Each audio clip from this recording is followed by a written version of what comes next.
On this day, 1988, Mike Tyson seems invincible as he easily dispatches Michael Spinks, similar to how Muhammad Ali appeared totally unbeatable against Cleveland Williams in '66 and Big George Foreman over Joe Frazier in 1973.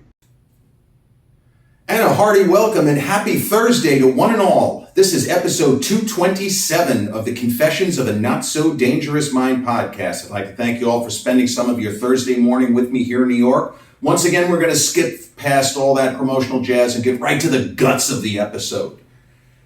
Today is a special on this day, but not movies, not a birthday. It is a boxing on this day. So I'm in appropriate garb, although this is not a Muhammad Ali centric on this day. I've got the Ali shirt and I've got the Ali versus Superman cap, and not surprisingly because boxing is involved. And the man who is the star of this on this day has often cited Ali as his lifelong idol, hero, and inspiration. That would be none other than Iron Mike Tyson. Ali's name will always come up when Mike Tyson is discussed, and he talks about the man all the time. But on this day, 1988, Mike Tyson, prime one-man wrecking ball Mike Tyson, unified the, stop me if you've heard this before, lineal World Heavyweight Championship by defeating Michael Spinks in 93 seconds. And the joke is, the fight wasn't even that close. So if you rewind the clock to 1988, things were a lot different as far as television. We still have pay-per-view events. But nowadays, you can order something at the click of a button, 3 seconds on your phone. Back in the Stone Ages, the long before the internet age of June 27th, 1988, in order to get a pay-per-view, you had to call, well, if you were on Long Island, you had to call Cablevision, and you had to get through to an actual operator. They had a lot of lines open for the pay-per-view events like WrestleMania 3. But Tyson versus Spinks the following year, between my mother and I, we called for at least 18 hours before we finally got through and were able to order. And it's one of those things that can never happen again. My mother had planned a party, have friends over, have food and laughs, and we'll schmooze, we'll watch the prelims, all of that. Michael Spinks, there are those that would argue that he is the greatest light heavyweight who ever lived. He is somebody who was not a natural heavyweight.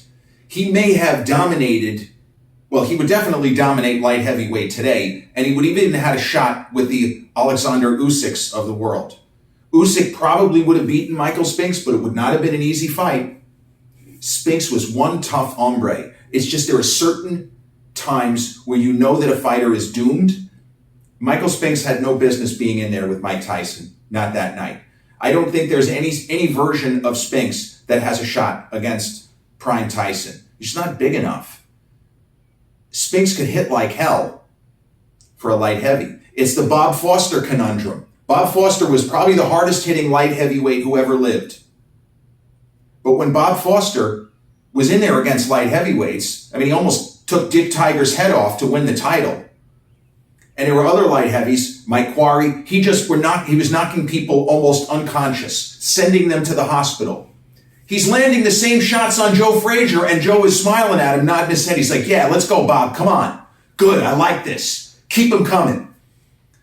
And he's hitting Ali repeatedly with his best shots, and Ali is going, come on, Bob, they told me you could punch. I saw you almost take Quarry's head off. What are you doing out here? Ali knocked him down 8 times in that fight. He did open a cut. Bob Foster, answer to a trivia question. You can thank me in advance. The only time in Muhammad Ali's entire career in which he got cut. How fucking crazy is that? One time in his career when he faced Bob Foster in Lake Tahoe in '72. They constructed a boxing ring in what was normally a lounge. Pictures from that fight are fucking hilarious. You got multimillionaires sitting there as if they're seeing a comedy show. It's a heavyweight boxing match. Ali won every round. He completely dominated. But you know what? Bob happened to land a punch at a certain angle, opened up a cut. And after the fight, Ali said, getting old, what can I say? He was 30. But that's the problem with jumping weight classes. We saw it to a lesser extent with Canelo when he faced Dimitri Bivol. We saw it with Roy Jones Jr. on a positive sense when he went up to heavyweight and he boxed circles around John Ruiz. Roy Jones was a different animal entirely. Roy Jones, in my mind, greatest middleweight who ever lived. He probably would have beaten Marvin Hagler at middleweight. Light heavyweight, he's phenomenal. But I feel like prime Bob Foster would have been a big problem for Roy because Foster hit so hard. But it's beside the point. The idea is, there are certain fighters that Michael Spinks should never have fought. Mike Tyson is on that list. I'll give you another guy historically, Joe Frazier. Frazier would have chopped him down the same way he almost killed Foster. George Foreman against Mike Spinks, maybe he lasts around.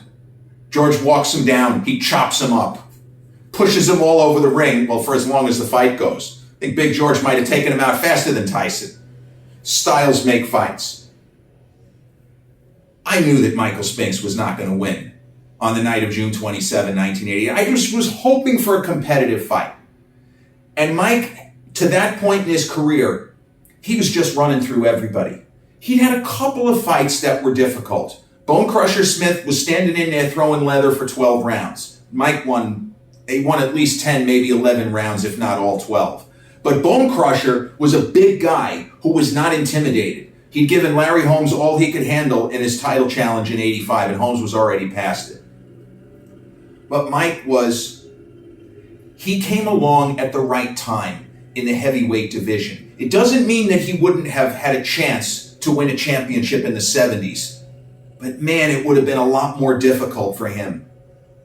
The fact that he won the title from Trevor Berbick in 86, December 86, if I'm not mistaken, November, December, he was the youngest champion ever. He won the title from Trevor Berbick, who was a solid fighter. But Trevor Berbick had barely beaten Ali in 81, Ali's final fight. He had no business being in the ring in that fight. He had no business being in the ring against Larry Holmes. That was a catastrophe. And honestly, he had no business fighting after the Thrilla in Manila. But the fact that he was able to fight Berbick to a standstill 5 years before Tyson took Berbick's title, what the fuck are we doing here? In the 70s? If Mike Tyson is born 10 years earlier? Is he really going to be able to beat a prime Joe Frazier? I don't know. That would have been a tough fight. You know, Mike, he could have won, but I'll tell you something about Joe Frazier. If Tyson didn't get him out of there early, he was fucked. Tyson's not taking Frazier into the late rounds, into deep water and drowning him. It's the other way around. You got to get Joe early. If Joe gets through 5 rounds and Tyson is still standing there, Joe's going to be smiling. He's going to be snarling at him. Come on, kid, you took my son out. Fuck you. I'm going to get some justice for my kid. It's a true story. Marvis Frazier. Tyson beat him in less than 30 seconds. Most non-competitive fight probably in Tyson's career. Marvis was a good fighter, but they kept throwing him in against people he didn't have a chance against, like Mike Tyson, like Larry Holmes. What do we think about Tyson versus George Foreman? The Foreman that ran right through Joe Frazier? It's not a good matchup for Mike. The way George used to manhandle people, push people all around the ring. George could take a hell of a shot. To the body, to the head. It was very difficult to move George off of his spot. He had better footwork than we thought. Would he have beaten the Ali that beat Foreman and Zaire? Very tough out. You get my point, though. Tyson came along at a time where it doesn't mean there weren't terrific fighters. But Larry Holmes talked about this, and I know Holmes has an axe to grind with Tyson, or at least he used to. I'm sure they're fine now. Just like Riddick Bowe and Lennox Lewis were mortal enemies, and every time they see each other now, they reminisce, they joke about what assholes they both were, and they have much respect. But what Larry Holmes said, because Holmes got smashed by Tyson before the Spinks fight. Holmes was past his prime, but he wasn't as washed up as people thought. And that's the thing. Larry maintained a high level of boxing skill, just nothing like he'd been in the late 70s, early 80s. Man, was that guy good. He was phenomenal. He would have been a tough out for anybody in history, including the bigger guys of today. I wouldn't have wanted to be Tyson Fury fighting prime Larry Holmes or Alexander Usyk. I think Larry Holmes takes Usyk and stuffs him in a garbage can personally, and Usyk is a phenomenal fighter, but man, Larry, the way he delivered those combinations, he threw punches like Thomas Hearns. Bad intentions, even though Larry wasn't known as a huge hitter. But what Larry said, he beat Ray Mercer in 1991, Larry Holmes. He outpointed him with ease. Then he had a very tough fight against Evander for the title. So Larry could still fight when Mike beat him. That was a real win. But Larry's point was, I should not be able to be competitive with this current crop of heavyweights. I was competitive with Evander, and I outpointed Ray. You know, he loved Ray Mercer, but he outpointed him. The guys of today are nothing like what we saw when I was coming up through the ranks and I was Muhammad's sparring partner. But Tyson came along at the right time, had the right skill sets, and a very unusual charisma, because Tyson wasn't necessarily the most verbose. He wasn't Ali. He wasn't Ray Leonard, who was great, had incredible gift of gab. I would argue he wasn't even Marvin Hagler in front of a microphone. But Tyson, the idea of Tyson, he came close to actualizing it, and the idea was blink and you'll miss it. We saw it many years later in the UFC with Ronda Rousey, who had a ton of defenses. Blink and you'll miss it. She's going to win the fight with an armbar. Don't miss it. Don't go to the bathroom in the first 30 seconds. Fight might be over already. Mike had that box office. He had that where people thought he was nuts and somebody could die in the ring. But anything was possible. And that was the feeling, and I was 14 when Tyson and Spinks went up. That was the feeling that I had. But I, as just a boxing fan, I just wanted to see a competitive fight. And there have been plenty of, from a historical perspective, where you weren't expecting to see a competitive fight and ended up getting one. And unfortunately for Tyson, a year and a half later, when he fought Buster Douglas, they were giving odds like 50-50 that Buster doesn't make it out of the first round. And obviously we know what happened there, where Buster Douglas, for one night, finally put together the incredible talent that he had been blessed with, and he just hadn't ever really put to good use. He was a contender, but he was somebody like a Rocky Balboa, who everybody always said, this guy has the skills to be a great fighter. I don't know what his problem is. This night, I was just hoping, give us a couple of rounds. Maybe Spinks lands a big shot early, like Frank Bruno did when he fought Tyson, which was also, I think, that could have been after the Spinks fight. I believe it was the same year, 88. Not 100% on that. But Bruno at least was in there, and Frank Bruno was not a great fighter, in terms of, if we compare him to guys like Tyson and Holyfield. He was a great fighter compared to normal people in the ring. He was a top contender and technically a champ. But you want to see something. Wanted Spinks to land an overhand right, the so-called, the vaunted Spinks jinx. Something other than go in there and get killed. Well, unfortunately, that's what happened. And Tyson talked about it later. He said, I knew that Mike was psyched out. I had him psyched out from the start. I could tell. There are times where even great fighters look like they're scared. Now, Sonny Liston was told before his first fight with Cassius Clay, the kid's scared to death. He may not even show up. Well, obviously he wasn't scared to death, or if he was, he sure hit it well in the ring as he was beating the crap out of Sonny for 6 rounds. But other times, there's the fear and the lack of belief that one can win a fight. And then there's also that you're just not as good as the other guy. And you don't have the necessary tools to be competitive. And Spinks just didn't have it. But Mike Tyson, that is, always went out of his way to praise Michael Spinks. And Mike he said after the fight, and he's talked about this in later years, he said Michael could have come out and he could have tried to do what guys like Bone Crusher and Tony Tucker and Blood Green way earlier in Tyson's career. He said he could go out there and try to survive. It's not always going to work, because sometimes Tyson would just square guys up anyway. But he said Mike came to fight. He was going to take his shot. And I appreciate that. He wanted to have a real fight. He was not content to just fuck around and hold on to me for 6 rounds, and then maybe I get him after that. He came out to throw some leather. And so at least we had an entertaining 93 seconds. And Tyson didn't say it that way, but the idea was he respected the fact that Mike came out to shoot his bolt, that Spinks went for it. He wasn't going to play possum, and he wasn't going to just clutch and grab. And if he gets hit once, take a knee, and then get up. It could have been the kind of fight where there's 6 or 7 knockdowns, like Ali versus Bob Foster. Well, in that case, Foster was really getting knocked down. He wasn't like taking a break because he got hit in the side or something like that. But the 93-second demolition is a thing to behold, a thing of beauty. And for a historian such as myself, it makes you think of the other great fighters who Tyson knew, didn't fight, but the people who were at least in the ballpark of when Tyson came on the scene within a couple of decades, that had that one fight, that one moment, that special moment in time where their skills were at their absolute peak and they appeared to be unbeatable. That they were the finest fighting machine ever assembled. For Muhammad Ali, his Tyson versus Spinks happened in the Houston Astrodome in November of 1966. He was 24. He was up to 215 pounds, still had a row of ab muscles. I mean, he was lean and mean. Never worked out with weights, but from certain angles, you'd say, how could he not have worked out with weights? It looks like he's got 17-inch arms here. He's not a small guy. This was a light heavyweight? You're telling me this guy won the Olympics at 178? Yeah. Wow. Ali and Tyson were completely different fighters. Ali could punch. But with him, it was usually a combination of punches that would render opponents helpless, as opposed to lining up a big shot. Fight's over.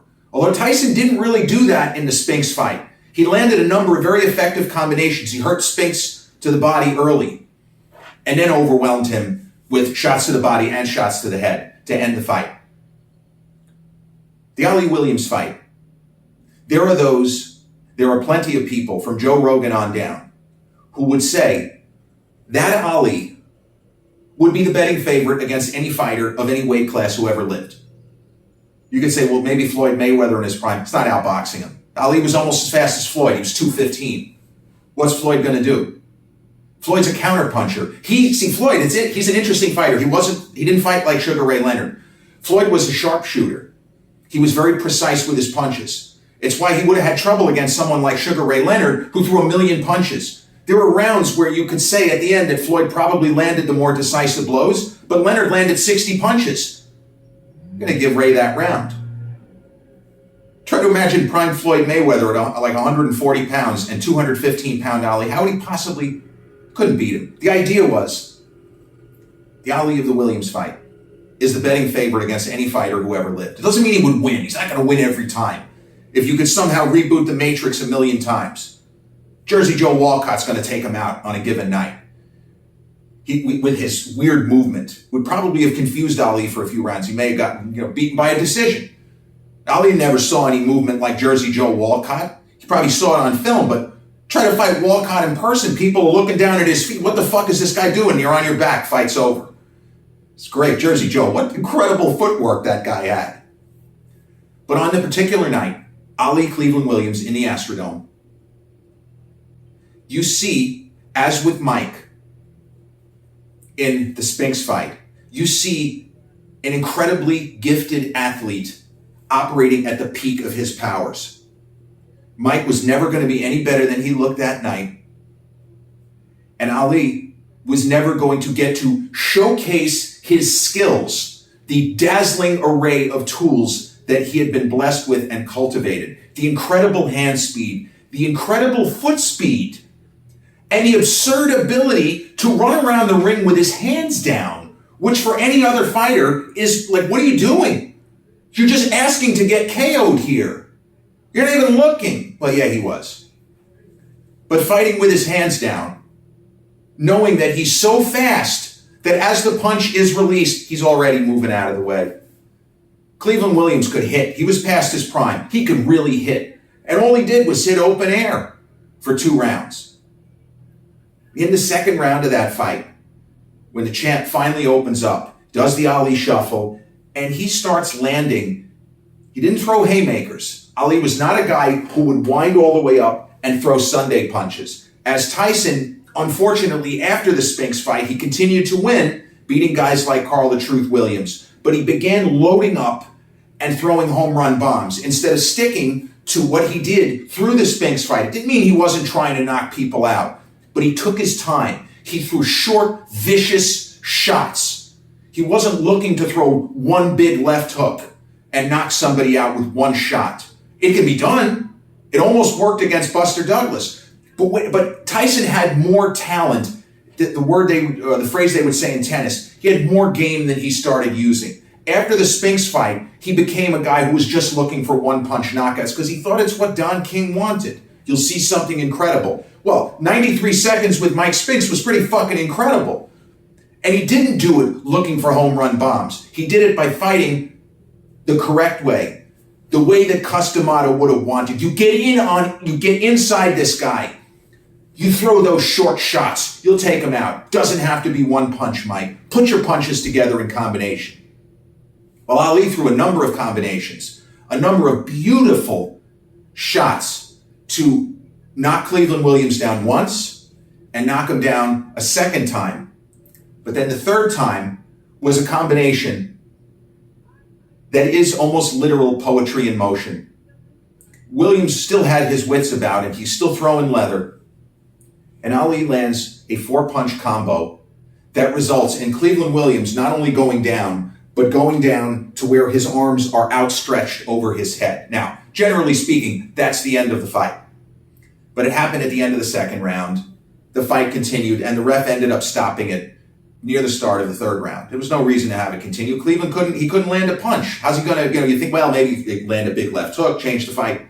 They stopped the fight. There wasn't any point. You could get knocked down 4 times, 5 times, 6 times. At a certain point, even if you don't think the fighter is in real physical danger, stop the fight.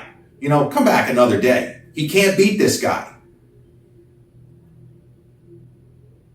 Williams was saved by the bell. With his arms outstretched, the ref was counting, but the announcer even said, the bell will ring. And at this point in time, you could be saved by the bell. There was no 3 knockdown rule in that particular fight, or that third knockdown would have ended the fight. It's weird. There were so many based on the states and the federations, all kinds of weird rules. In the Tyson-Spinks fight, though, it was a classic conventional KO where Tyson leveled Spinks. The first time, as I say, body shot, and Spinks took a knee, and he looked like he was okay. He's probably in pain, but he looked like he was okay. But Tyson just overwhelmed him in that kind of famous Sports Illustrated cover of Spinks on his way down. It's a cliche, but the ref could have counted to 30. The fight was still going to be over. It didn't matter whether the count was 10 or 20 or whatever. Spinks was done. He had no chance that night. He got steamrolled. Mike looked invincible that night, and a lot of people talked about it. Kevin Rooney even talked about it, and he kind of hedged. He said, we can get carried away, and said he'd destroy any heavyweight who ever lived. Said, but I don't know that he just steamrolls Muhammad. I don't think he beats him the way that he just beat Spinks. Let's put it that way. It would be a competitive fight. Both Ali and Tyson looked unbeatable on that night. And the other guy who almost fought Tyson, who had a similar title fight, where people watching said, this man cannot be beaten, George Foreman. Big George, the grill master himself. Like Ali, a fellow Olympic gold medalist. Like Joe Frazier, fellow Olympic gold medalist. It's one thing that Mike Tyson wasn't able to do. I don't think he made the 1984 Olympic team. It was a real packed team. Guys like Henry Tillman. I think Henry Tillman outpointed Mike in the Olympic trials. Tough fight. George Foreman, Olympic champion. Joe Frazier, Olympic champion. Muhammad Ali as Cassius Clay, Olympic champion. Mike just kind of skipped all that, and he won a heavyweight title. He wasn't much older than Joe and George and Cassius were when they won at the Olympics. Mike did everything faster. He was just an unbelievable talent. It's not a joke. That's why people think that he can still beat Jake Paul, because we see him. The guy can still hit. He still has that natural power. I wouldn't want to get in the ring with him. Anybody who gets in there with him could get busted up. It doesn't matter how old he was or is. But George Foreman's night, his Tyson Spinks, his Ali Williams, came when he challenged for the title, when he defeated a great fighter in Joe Frazier. Now, unfortunately for Frazier, the first fight with Ali, which he ended up famously winning by decision, knocking Ali down in the 15th round to kind of seal it up. He was going to win the decision anyway, but the knockdown made people more accepting of the verdict because one of the judges, I think, had to fight like an 11-4 fight or something in that ballpark. What a bunch of bullshit. You could argue that Ali won at least 8 rounds, still lost the fight, but the 15th would be a 10-8 round, in other words. But the idea that Ali only won 4 rounds in that fight is absolutely outrageous. Then again, it's very difficult to judge any Ali fight. The second fight with Ken Norton was a split decision. One of the judges had Norton winning the fight. Another judge had Ali winning 9-1 with 2 rounds even. How could they have been watching the same fight? Well, we've been talking about judging in boxing since forever. It's nothing new as well as corrupt judging. Sometimes it's just fucking impossible to figure out who won a round. But George Foreman's miracle night in Kingston, Jamaica, the Sunshine Showdown, he was facing an already dissipated Joe Frazier, who was still in his 20s. But the first fight with Ali took a lot out of him. People didn't realize that Joe was already way past it. He was nothing like that wrecking crew that walked into the ring against Ali at Madison Square Garden, March 8, 1971. That Joe Frazier would have been a tough out for anyone in history. The Ali of the 60s would have had to change tactics on him. I think he would have outpointed him. He probably would have stayed away from the power. So he was just so much faster. But there's no way it would have been an easy fight. Joe would always have given any version of Ali. I don't think he beats the Ali of the 60s, like by percentage. I don't think he beats him that much. He just gets outpointed. But it would never have been an easy fight because the only way to ever have an easy fight with Ali, you had to be, against Frazier, you had to be somebody who hit like Foreman. Foreman and Frazier could have fought 100 times. I don't know how Joe ever beats him. Because Joe Frazier's process was wrong for George. Because against somebody like Ali, he used to say, I let the lip, not that I'm trying to get hit, but the lip can get in 3 shots and I'll take my 1 shot, but I'll make mine count. He throws a lot of like rangefinder, like pitter-pat type punches. He's not really looking to hurt. He's trying to steal rounds. The problem is with George Foreman, as Joe Frazier found out very early in that fight, if you're willing to take 3 shots of George's to land your 1, you're on the canvas after the second shot lands, wondering what the fuck am I doing here? I don't even remember getting hit. And George was an underdog that night in Jamaica, Kingston, Jamaica, January 22nd, 1973. He was an underdog. He went out there and he just demolished. It's one of the most one-sided heavyweight title fights between a pair of all-timers. Joe Frazier's final record looks a little weird. His final record, I think, was 32-4. He was 30-0. Like it was that kind of thing. He was 32-4. But Ali and Foreman are the only guys who ever beat him. He beat everyone else. He lost to 2 different guys. Both historical figures. And yeah, if you ask me, was George Foreman just better than Frazier? Yes, he was. George had the durability that Joe didn't. George had the durability that no one else ever had except maybe Roberto Duran. Roberto Duran had the longest near prime of any elite fighter. His prime/near prime carried from like the late 1960s, early 70s, well into the 80s. When Duran beat Davey Moore, he should have been a decade past his prime. Duran was he was another breed entirely. Manos de Piedras. But George, in Jamaica, knocked the heavyweight champion down 7 times in 2 rounds. And honestly, Arthur McCanty, who had refereed the Ali Frazier fight, he was doing all of the big championship fights. He was considered, to this day, top 5 greatest referees in history. Many people will put McCanty at number 1. McCanty actually tells a story. The first fight with Ali and Frazier, because he actually had Frazier winning that fight, but he always said Ali was the greatest ever. He wasn't just talking. He used to joke around, I'm the greatest. He said he really was. He said, I'm watching those guys I don't know how the fuck they're coming out round after round, throwing everything they've got at each other. Ali's jaw on his left side was 3 times its normal size. Joe was busted up. I didn't even recognize him. His face was so puffy and blown up, and he's bleeding seemingly from 3 different spots on his face. And those guys just kept coming out, throwing leather at each other, giving it everything they had. He said in the 15th round, when Joe landed that big left hook on Ali,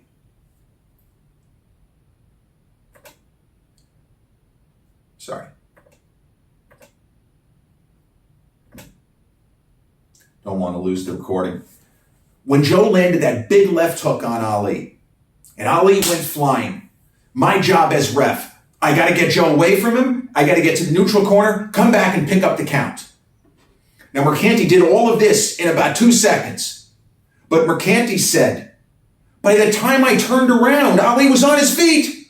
I didn't even get to administer a count. So how is that even possible? There are certain people that there's something that can't be explained within them. Joe Frazier getting up 7 times against monstrous fucking assassin George Foreman. Mercanti screwed up. He should have stopped that fight in the first round. But you want to give the champ every opportunity. And it's sad, but Angelo Dundee, who was Ali's trainer and was at the fight, you can hear him in the footage from the fight. You can find on YouTube. You hear a voice screaming, "Stop it, stop it." And it was Angelo Dundee, and Howard Cosell even said, that's Angelo Dundee is yelling for Mercanti to stop the fight. It was scary how easily George dispatched a legitimate all-timer, who, as I said, at his peak, is a tough out for any heavyweight who ever lived. The 71 Joe Frazier would not go gentle into that good night. I don't care who you throw out there.